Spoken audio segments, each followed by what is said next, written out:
আসসালামু আলাইকুম, কি অবস্থা সবার? আমি টুটুলাসির সাথে এবং তোমরা দেখছো হাবলু প্রোগ্রামার।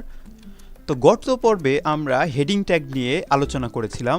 তো তোমার ঠিক মনে আছে যে আমরা 6টা হেডিং ট্যাগ নিয়ে আলোচনা করেছিলাম। তো আজকের পার্টে আমরা প্যারাগ্রাফ ট্যাগ এবং লাইন ব্রেক ট্যাগ নিয়ে আলোচনা করব।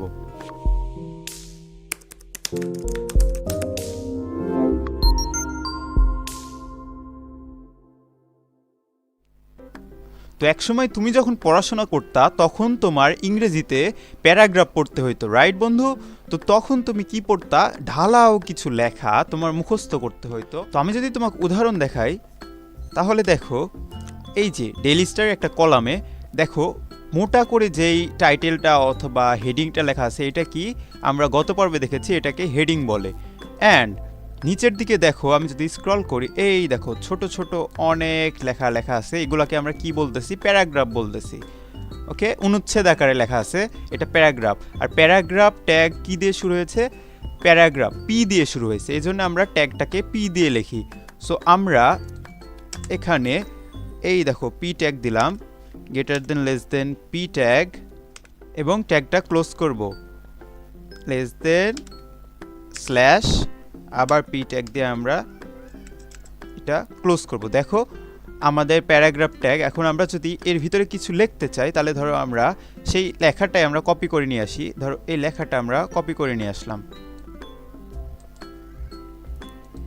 তো লেখাটা আমরা কপি করে এসে যদি এর ভিতরে পেস্ট করে দিই, তুমি দেখো বন্ধু আমাদের লেখাটা কিন্তু আমাদের স্ক্রিন ছেড়ে আরও অনেক চলে গিয়েছে। সো এই লেখাটাকে যদি আমরা একদম সমান করতে চাই, তাহলে উপরে এই যে ভিউ অপশনে গিয়ে টগল ওয়ার্ল্ড ওয়ার্ব, এটা আমরা যদি এনেবল করে দিই, দেখো তাহলে আমাদের একদম একটা লাইনে চলে এসেছে। সো এইটা আমরা সেভ করি, কন্ট্রোল এস চাপ দিয়ে সেভ করি, এবং এটা আমরা ব্রাউজারে দেখি। So open in default browser আমরা করি, দেখো স্ক্রল করি, আমাদের প্যারাগ্রাফটা শো হচ্ছে। এখন আমি তোমাকে দেখাই, আমরা যদি ট্যাগটা ক্লোজ না করতাম, ধরো আমি পি ট্যাগটা ক্লোজ করি নাই, তাহলে দেখো আমার এখানে লাল হয়ে আছে, রাইট? সো আমি ধরো এটা কেটে দিলাম। সো আমরা ধরো প্রথমে পি ট্যাগটা লিখি,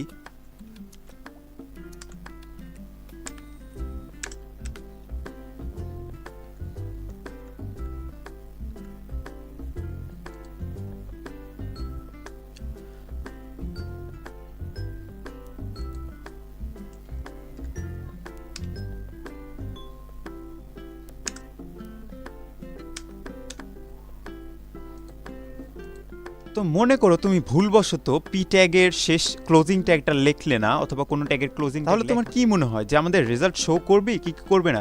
দেখি, আমরা দেখে আসি। সো আমরা যদি আবার রিফ্রেশ করি, দেখো আমাদের রেজাল্ট কিন্তু শো করতেছে। সো আমরা এখন ইউজ করতেছি হলো HTML এর লেটেস্ট ভার্সন HTML5। এটাতে তুমি কোনো একটা ট্যাগ ক্লোজ না করলেও সেটা রেজাল্ট শো হবে, কিন্তু এটা কিন্তু স্ট্যান্ডার্ড ভার্সন না, অর্থাৎ এটা সব জায়গায় কিন্তু গ্রহণযোগ্য না, এজন্য আমাদের সেটা ক্লোজ করতেই হবে। তো চলো আমরা ক্লোজ করে আসি। তো দেখো বন্ধু, আমাদের প্যারাগ্রাফ ট্যাগের ভিতরে আমরা এই একটা লাইন লিখেছি, এরপরে দেখো ফাঁকা মনে হচ্ছে, তাই না? এরপরে ফাঁকা দেওয়ার পর আরও একটা লাইন আছে, এরপরে আর একটু ফাঁকা, আর একটা লাইন, আরও একটা ফাঁকা। কিন্তু আমরা যদি রেজাল্টটা দেখি, দেখো আমাদের লেখাটা একদম ঢালাওভাবে এক লাইনের পর আর এক লাইন চলে এসেছে।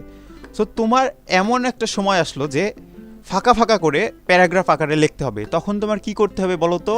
তখন আমাদের আরও একটা ট্যাগ ইউজ করতে হবে, যেটাকে আমরা লাইন ব্রেক ট্যাগ বলে থাকি, এবং সেই ট্যাগটা BR লিখতে হয়।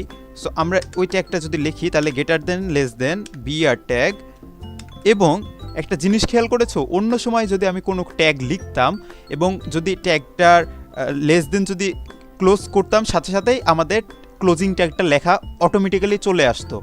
কিন্তু দেখো এই বিআর ট্যাগের আমি লিখলাম কিন্তু ক্লোজিং ট্যাগ আসলো না। তার মানে ট্যাগ এমন প্রকার আছে, এক এক ট্যাগের ক্লোজিং ট্যাগ হয় এবং এক এক ট্যাগের ক্লোজিং ট্যাগ হয় না, শুধু একটা ট্যাগ থাকে, যেমন লাইন ব্রেক ট্যাগ, এটার কোনো ক্লোজিং ট্যাগ নেই।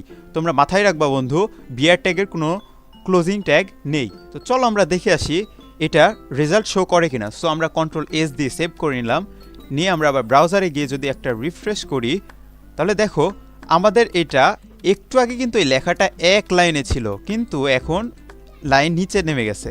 সো এইটা যদি আমরা আরও ফাঁকা দিতে চাই তাহলে এখানে আমরা আবার যদি বিআর ট্যাগ ইউজ করি, সো দেখো আমরা দুইটা ইউজ করলাম, Ctrl+S দিয়ে সেভ করলাম এবং এসে যদি রিফ্রেশ করি তাহলে দেখো আরও বেশি ফাঁকা হয়ে গেছে। সো এইভাবে তুমি কিন্তু বিআর ট্যাগ ইউজ করতে পারবা। সো এটা তো দেখলাম আমরা আমাদের এই ওয়েবসাইটটার ল্যাঙ্গুয়েজ কী বলো তো, আমরা ইংরেজিতে লিখতেছি কিন্তু, রাইট?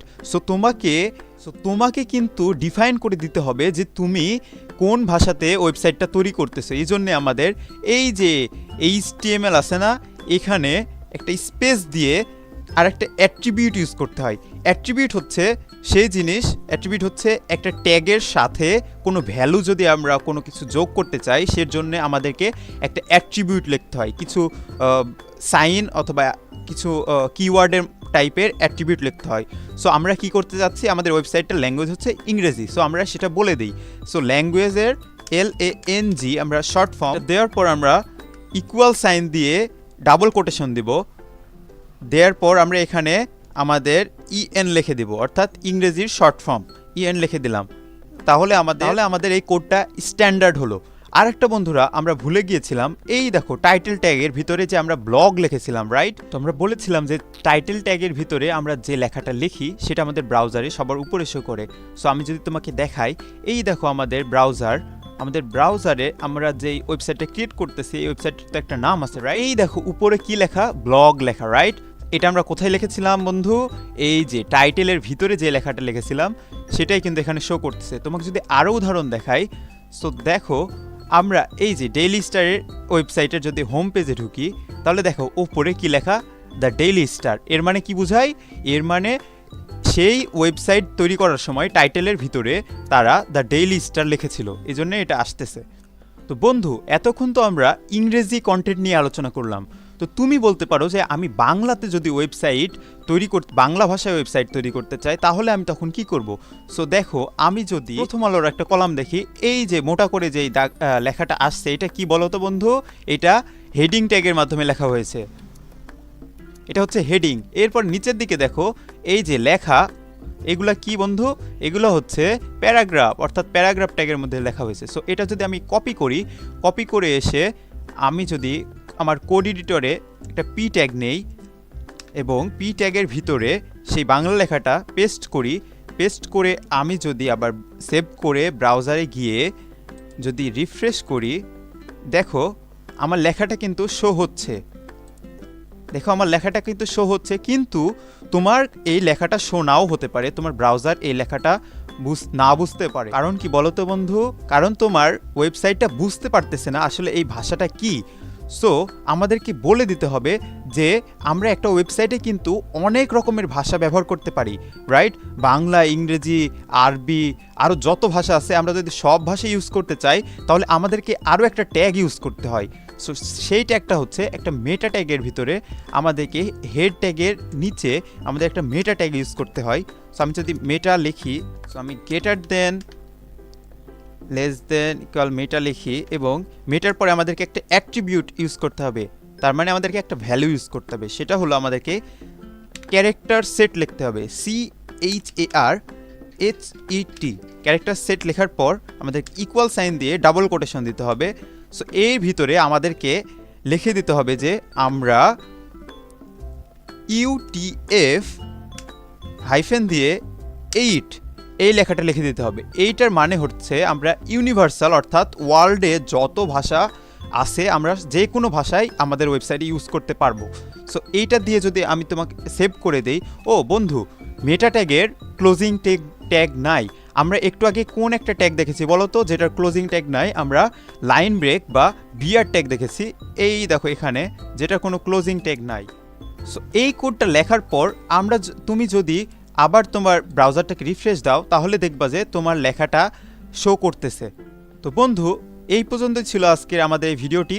তুমি আজকে কি কি শিখলা বলো তো? তুমি আজকে প্যারাগ্রাফ ট্যাগ এবং লাইন ব্রেক ট্যাগ শিখেছো। সো এইটা তুমি আজকে প্র্যাকটিস করবা এবং প্র্যাকটিসের যে স্ক্রিনশটটা অথবা কোডিংটা আমাদের গ্রুপে তুমি পোস্ট করবা, এটাই তোমার বাড়ির কাজ। সো দেখা হচ্ছে পরবর্তী ভিডিওতে। আমরা পরবর্তী ভিডিওতে বিভিন্ন স্টাইল নিয়ে আলোচনা করব। Have fun, take a risk.